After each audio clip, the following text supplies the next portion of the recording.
ഇന്നത്തെ recipe home made മിക്സ്ചറാണ്. അതിന് 2 cup കടലപ്പൊടി, 1 cup അരിപ്പൊടി, കുറച്ച് ഉപ്പ്, ഒരു ടീസ്പൂൺ മുളക് പൊടി, കുറച്ച് കായപ്പൊടി, വെള്ളം ചേർത്ത് കുഴച്ചെടുത്തതാണ്. ഇനി ഇത് സേവനാഴിയിൽ നിറയ്ക്കുക. ഇത് വറുത്തെടുത്തിട്ടുണ്ട്. ഇനി മിക്സ്ചറിലേക്ക് വേണ്ട മണി ഉണ്ടാക്കാം.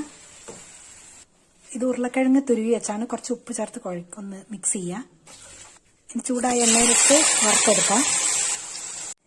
കുറച്ച് ബദാം വറുത്തെടുക്കുക, അണ്ടിപ്പരിപ്പ്, പൊട്ടുകടല, മുളക്, കുറച്ച് മഞ്ഞൾപ്പൊടി, മുളക് പൊടി കുറച്ച്, ഉപ്പ് കുറച്ച്. ഇതൊന്ന് മിക്സ് ചെയ്തെടുക്കുക. ഇനി ഇതൊന്ന് പൊടിച്ചെടുക്കണം. ഇതെല്ലാം ചേർത്ത് മിക്സ് ചെയ്തെടുക്കുക. നല്ല ഹോം മെയ്ഡ് മിക്സ്ചർ റെഡി ആയിട്ടുണ്ട്. അപ്പോൾ എല്ലാവരും ഇഷ്ടപ്പെട്ടാൽ ലൈക്ക് ചെയ്യണം, ഷെയർ ചെയ്യണം, ചാനൽ സബ്സ്ക്രൈബ് ചെയ്യണം.